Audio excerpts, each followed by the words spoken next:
All right, sports fans, how's everybody out there doing? William Martin coming at you one more time here on YouTube with another edition of the 300 Pounds of Sports Knowledge Podcast. Now, it's almost time for the NBA's All Star break. And with that said, the Milwaukee Bucks are once again one of the top teams in the Eastern Conference.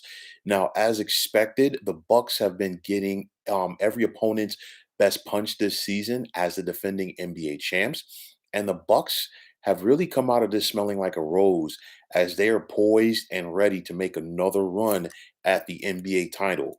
Now, Milwaukee has won 8 out of their last 10 contests, and that includes wins over the Memphis Grizzlies and Chicago Bulls, while they've also taken the first 3 games of their current 4-game road trip, which includes a 2-game sweep in Los Angeles, first over the Clippers and then over the Lakers last night. Now, Giannis Antetokounmpo is once again playing like an MVP, and if he were to win the MVP award once again, he would join LeBron James as the only active players with 3 NBA MVP awards, while he'd also put his name alongside some of the game's greats, such as Michael Jordan, Larry Bird, Magic Johnson, and Kareem Abdul-Jabbar, to win the award at least 3 times. Now, this season, Giannis is averaging more than 29 points per game, nearly 11 and a half boards, and 6 assists. And recently, Giannis went for 30, 12, and 11 versus the Golden State Warriors on January 13th. He went for 33, 15, and 7 versus Memphis on January 19th. He got the Knicks for 38 and 13 on January 28th.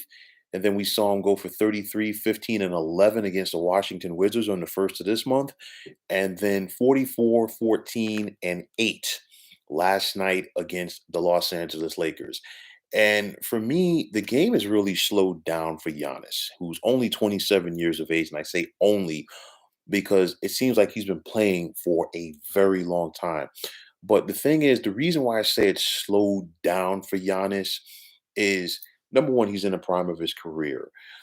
Secondly, Giannis now is focusing on the things that he does well, as opposed to not focusing on the things that he doesn't do well.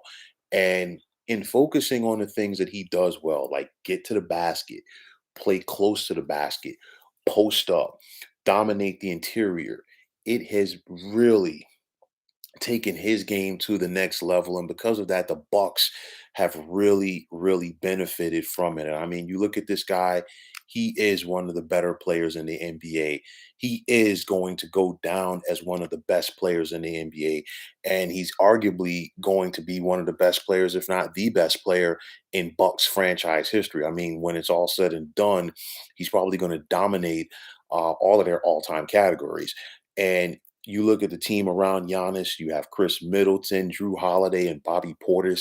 Of course, these guys were part of that championship team last year. And, you know, the potential return of Brook Lopez, and the Bucks are hopeful to have him back before this season ends. And he's important because, you know, he's that stretch big right now who can hit the outside shot. But nonetheless, the Bucks just have so much size, and we saw Milwaukee play that big man ball last year as they beat the Phoenix Suns in the NBA Finals. Giannis is 6'11" with a freakish wingspan. The same thing can be said for Chris Middleton. Bobby Portis is about 6'10".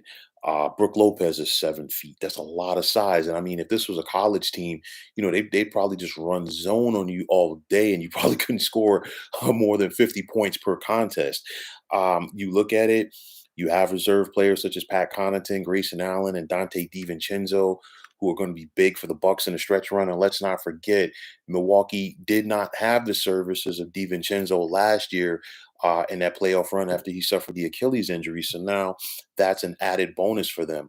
Will the Bucks make a move prior to the trade deadline? And I know the trade deadline is right around the corner, literally. But I say that because we saw this team add PJ Tucker last year. And of course, PJ Tucker didn't stay there. He signed as a free agent with Miami. But nonetheless, you know, his defensive presence on the wing was big for Milwaukee in their championship run. So let's see if the defending champs have something up their sleeve between now and the trade deadline. And then, of course, there's also the buyout market as well. We'll have to wait and see what happens. Mike Budenholzer, the Bucks head coach, is so funny. This guy was just moments away from potentially getting fired last year if the Bucks did make a serious run in the playoffs. And Mike Budenholzer, he won in Atlanta, obviously not a championship, but he's gotten his championship in Milwaukee, and we saw the Bucks, rally in that game seven in the second round last year against the Nets. They held off the pesky Atlanta Hawks in the conference finals. And then, of course, rallying against the Phoenix Suns in the NBA finals. And of course, a lot of things have changed for Mike Budenholzer since then. And honestly, a lot of things have changed for the Bucks because I feel like this organization, Mike Budenholzer, Giannis, everybody involved, it's like a big burden has been lifted from everybody. And now they're just focusing on bigger and better things.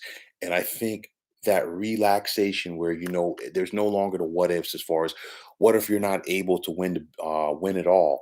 I think has allowed this team to relax. They've embraced the moment led by Giannis, and now they are really getting it going, and they're ready to like go make another run at a championship. And you look at this, the Bucks are going to be a dangerous team in the playoffs because they know what it takes to win, and you can see that there's that hunger to go back and get it again. This team celebrated over the summer, and rightfully so, because this was the first championship for Milwaukee in about 50 years. And with that said, it's easy to have a letdown.